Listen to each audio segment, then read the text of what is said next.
और आप लोगों को लगेगा कि ये क्या बातें हैं इस तरह की। अच्छा, प्रीति जी ने पूछा है, या दोबारा से एक बार रिप्लाई करेंगे, रिपीट करेंगे? जी भैया, हम्म, कि हमें गौ माता कहाँ से प्राप्त हो सकती है? हाँ, अच्छा ये बताओ, आप कहाँ से प्राप्त करते? यदि मान लीजिए ये प्रश्न नहीं पूछते तो एक जनरल प्रोसेस बता दो जो क्योंकि आप करते उसको फॉलो।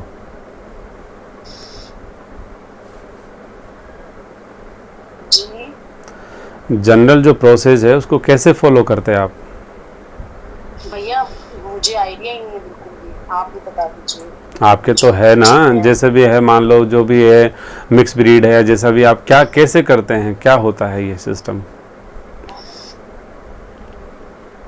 वहाँ पे मतलब ऐसे तो मतलब उनके वर्कर्स रख रखे हैं उनके लिए 2-3, और महाराज जी नहीं, उनकी प्राप्ति के लिए क्या करते हैं भाई? वो कहाँ से आई, कैसे आई, उसके लिए क्या किया आप लोगों ने?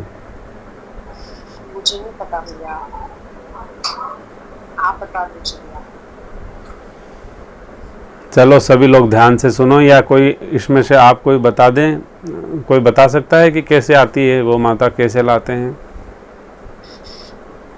जी शायद एक बार आपसे सुना था कि जाकर के श्री गौशाला जी के अंदर और संत से प्रार्थना करें कि वही हमारे ऊपर गौ माता कृपा करे कोई, तो इस प्रकार का हम चाहते हैं, तो और वो यदि कृपा कर देंगे, वो इस प्रकार से आपने कुछ बताया था। चलो मैं बताता हूँ। प्राय प्रोसेस ये होता है, जिसका भी भाव करता है ना कि अब हम श्री गौ माता को लेके आएंगे, तो एक रूटीन प्रोसेस होता है। क्या करेंगे साहब, हम श्री गौ माता लाएंगे, लेकिन एक तो बढ़िया नस्ल की लाएंगे। क्या कहते हैं कि बढ़िया नस्ल लाएंगे। जैसे मान लीजिए, खैर नस्ल अपनी अपनी प्राथमिकताएं हो सकती हैं, कोई गिर चाहे, कोई नागौरी चाहे, कोई शाहीवाल चाहे, कोई राठी चाहे, वो अलग अलग बात हो सकती है। लेकिन इन जनरल सभी जगह एक प्रोसेस फॉलो किया जाता है कि रुपए देंगे और फिर गौ माता ले आएंगे। ऐसा होता है कि नहीं होता है? ऐसा ही होता है। आप सभी लोग थोड़ा सहमति या असहमति जाहिर करें कि गौ माता जो भी लेके आते हैं जनरल समाज में, जो श्री गौ माताएं हैं, उनको कैसे लाया गया है? जी वही खरीद के लाते हैं। खरीद, राधे भैया जी। जी खरीद के लाते हैं ना। राधे राधे। जी भैया जी। ठीक है, ठीक है, अब माइक बंद कर लो। अब मैं आप ही लोगों से इसका जानकारी चाहता हूँ, कहना मतलब आप ही लोग विद्वान हैं सब, इसका जवाब भी दे देंगे कि क्या किसी माँ को खरीद के लाया जा सकता है?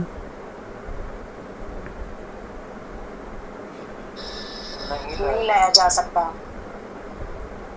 तो एक बात बताओ, कितनी मूढ़ता आ गई समाज में। आप समझ रहे हैं कि मूर्खता की एक चरम स्थिति नहीं दर्शन होती। आपको ऐसी स्थान नहीं मिलेगा कहीं ढूंढने से भी जहां श्री गौ माता खरीद के नहीं लाई गई हो।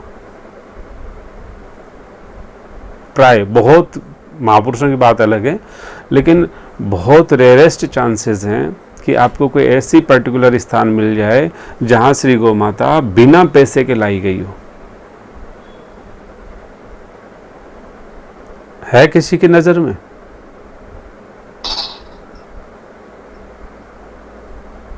ऐसे नॉर्मल में तो नहीं है भैया जी, कहीं सबकी ऐसी ही है, जिसके यहाँ देखी है ऐसी ही, ऐसे तो किसी की कभी सुना नहीं है। ठीक है, माइक बंद कर लो। आप ये समझो, एक ऐसा समाज कितने बड़े कुसंस्कारों से पीड़ित है, ग्रसित है, और वो उत्पीड़ित है, और वो उस समाज का अंत कैसा हो सकता है, वो समाज के पतन की स्थिति कितनी विकृत हो सकती है।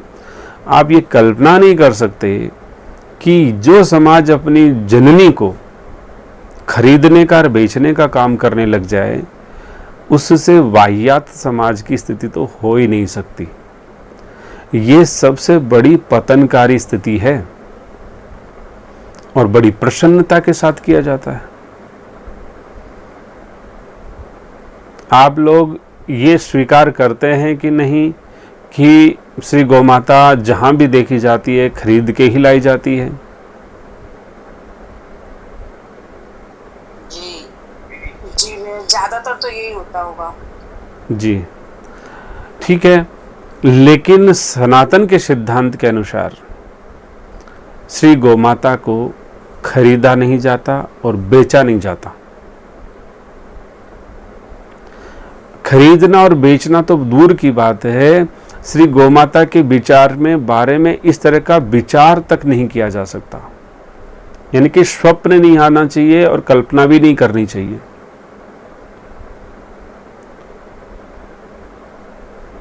आप इसको ऐसे ही सोच लो कि जिसने माँ ने आपको जन्म दिया है, जो आपके संसार में जो माता हैं, उनको बेचने का यदि विचार मन में आ जाए तो आपको पूरे दिन कितनी आत्मग्लानि रहनी चाहिए, या रहनी चाहिए कि नहीं रहनी चाहिए?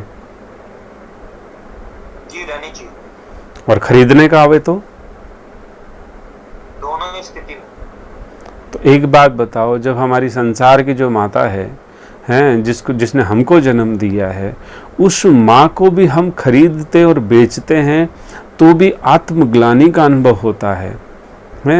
लेकिन और आप ही को नहीं, मेरा ये मानना है विधर्मी और अधर्मी प्राय ज़्यादातर राक्षस कुलों को भी यही स्थिति रहती है। वो भी माँ के साथ ऐसा व्यवहार नहीं करते थे, लेकिन उसके बावजूद हमारा एक सुसभ्य समाज, अपने आप को सनातनी समझने वाला समाज, अपने आप को एक पता नहीं क्या समझने वाला समाज, वो कहता है हम तो क्या करते हैं साहब, गौ माता को खरीदते भी हैं, बेचते भी हैं, उसका व्यापार भी करते हैं। हमें तो अल्प बुद्धि है, इसलिए समझ में नहीं आया आज तक। और हम तो शास्त्र के ज्ञानी नहीं हैं, पंडित नहीं हैं, विद्वान भी नहीं हैं, लेकिन समझदार की बात करते हैं और समझ की चर्चा यहाँ होती है, ना श्रद्धा और विश्वास की कोई बात ही नहीं करते हैं।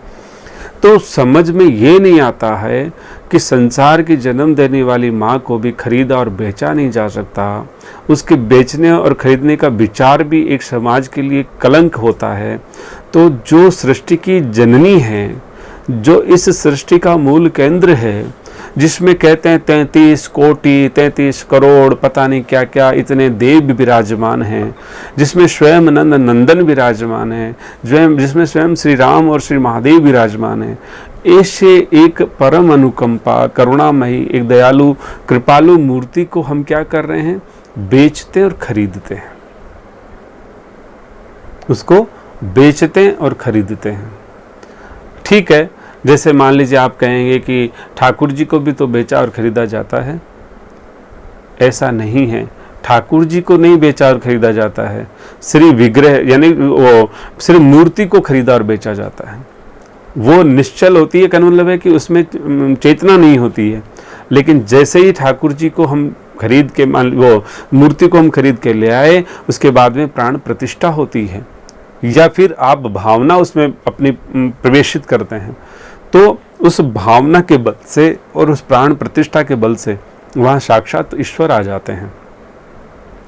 तो ठाकुर जी को नहीं खरीदा और बेचा जाता है, हाँ प्राण प्रतिष्ठा होती है। और जो भी ठाकुर सेवा का एक क्रम चला हुआ है वो महापुरुषों से ही प्रदत्त किए जाते हैं। ठाकुर भी कृपा करके पधारते हैं और श्री गौमाता भी कृपा करके पधारते हैं।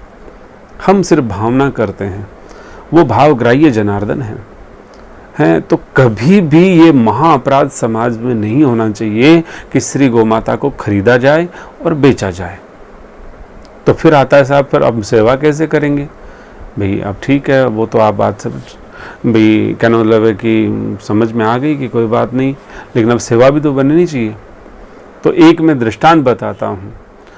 श्री गौमाता जी को कभी भी, पहली बात तो पैसों से नहीं खरीदा जाता है, दूसरी बात वहाँ पर आपकी भावना ही एक विशेष है। यदि आप भावना करेंगे, विशुद्ध भावना करेंगे, तो श्री गौमाता कृपा करके आपके यहाँ पधार जाएगी। कैसे? एक जाजू जी उस समय साथ थे, श्री शेठ जी भी थे। एक जो पथमेड़ा कार्यालय है जयपुर में अपना जो मेन केंद्र है, वहाँ पे गोष्ठी हो रही थी, वहाँ पे जो एक तो वो गोष्ठी हो रही थी, वहाँ पे लंबी चर्चा चल रही, तो वहाँ पे सब उछल के कई लोग गोवर्ती गोवर्ती कहने लगे। पहले तो बड़े आवेशित थे, बिना कुछ नहीं होगा, गोवर्ती बनना चाहिए, बिना गोवर्ती के कुछ नहीं होता है। ठीक है, उनकी एक भावना है, जो बेचारे अच्छा है कर रहे हैं। लेकिन इसी संदर्भ में एक चर्चा चली थी, उस चर्चा में ये बात भी आई थी। और हमारे जीवन में श्री गौमाता जब तक नहीं आ पाएगी, जब तक हमारे जीवन से महाअपराधों का शमन नहीं होगा।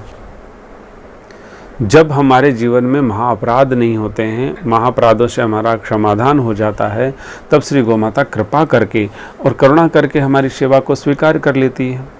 हम गौमाता की सेवा कर रहे हैं, ये गौमाता पे अनुग्रह नहीं है, गौमाता पे आपने कृपा नहीं करी है, श्री गौमाता ने कृपा करके आपकी सेवा को स्वीकारा है, तो ये आपके परम सौभाग्य की बातें हैं। तो हमारे को जैसे ही वो भावना करनी है, जैसे श्री परमात्मा को कोई खरीद नहीं सकता है, परमात्मा कहीं से लाए नहीं जा सकते हैं, वो तो सब जगह प्रकटी हैं। इसी तरह से श्री गौमाता है, उसको खरीदा और बेचा नहीं जा सकता है। लेकिन आपकी भावना के मात्र से भावना करिए, श्री गौमाता कृपा करके आ जाएगी, करुणा करेगी और सैद्धांतिक रूप से आएगी। इसको ध्यान रखने की ज़रूरत है कि कभी भी गौमाता के लिए कभी भी खरीदने और बेचने का सिस्टम नहीं चलाना चाहिए। यह महाअपराध है, क्योंकि खरीदा जिसको जाता है, या तो वो नौकरानी हो जाती है, सेविका दासी हो जाती है, या फिर वो आपकी कहना मतलब है गणिका हो जाती है। गणिका और नौकरानी यानी इसको खरीद सकते हो आप, माता को नहीं खरीद सकते हो। तो इसलिए और फिर क्या है, जो भी खरीद के लाते हैं प्राय उनका वृत्ति भी यही हो जाती है। और दूसरा ये सिद्धांत भी लागू होता है, मान लीजिए कि कोई वस्तु, जैसे जाजू जी के यहाँ पे बर्तन, कोई कटोरी है 10 रुपए की, तो जाजू जी 10 रुपए की कटोरी को 11 रुपए में या 12 रुपए में बेचेंगे, क्योंकि उनको अपना प्रॉफिट मार्जिन भी लेना है। तो इसी तरह से मान लीजिए श्री गौमाता के लिए हमने 1 लाख रुपए दे दिया, और मान लीजिए किसी ने 1 लाख रुपए दिया, इसका मतलब वो 90,000 रुपये में उनका हुआ होगा, 10,000 का प्रॉफिट भी लिया होगा। तो कहने का मतलब है कि उसने 10,000 प्रॉफिट कमा के अपना काम कर लिया। हमने 1 लाख रुपए दे करके समझा कि 1 लाख रुपए की वैल्यू हमने ले ली है, तो हमने श्री गौमाता की अनंत शक्तियों को सीमित कर दिया 1 लाख रुपए में। बस जो अनंत शक्ति थी, असीम शक्ति थी, करुणा की मूर्ति थी, हैं, हमारी सब तरह से व्यवस्था और सुरक्षा कर सकती थी, उसके सामर्थ्य को हमने सिर्फ और सिर्फ 1 लाख रुपए का कर दिया, जो कि अमूल्य था, अनमोल था, असीम था, अनंत था। तो कहने का तात्पर्य है कि समाज में बहुत भयंकर विकृतियां घुस गई हैं, और ये विकृतियां एक सिस्टमेटिक प्रोसेस से घुसी हैं, ऐसे नहीं कि अक्षमात ही घुस गई हो। शास्त्र के इतिहास में कहीं कोई दिखावे या बताए, हम तो मूर्ख आदमी हैं, जानते नहीं शास्त्र को, लेकिन कोई बताए कि कहीं गौमाता को खरीदने और बेचने का सिस्टम या प्रसंग आया हो? कहीं भी नहीं आया। हाँ, जिस राजा ने जहाँ पे अटैक किया है, वहाँ का गोवंश वो राजा का बन गया, तो वहाँ की प्रजा भी राजा की बन जाती है, वहाँ की धरा भी राजा की हो जाती है। श्री गौमाता जो भी हैं, वो वहाँ के ठाकुर भी राजा के ही बनने जाते हैं फिर वहाँ पे। तो वो एक क्रम तो माना जाता है, लेकिन कहीं खरीद लिया हो और किसी ने बेच दिया हो, ऐसा तो कहीं सुना ही नहीं है।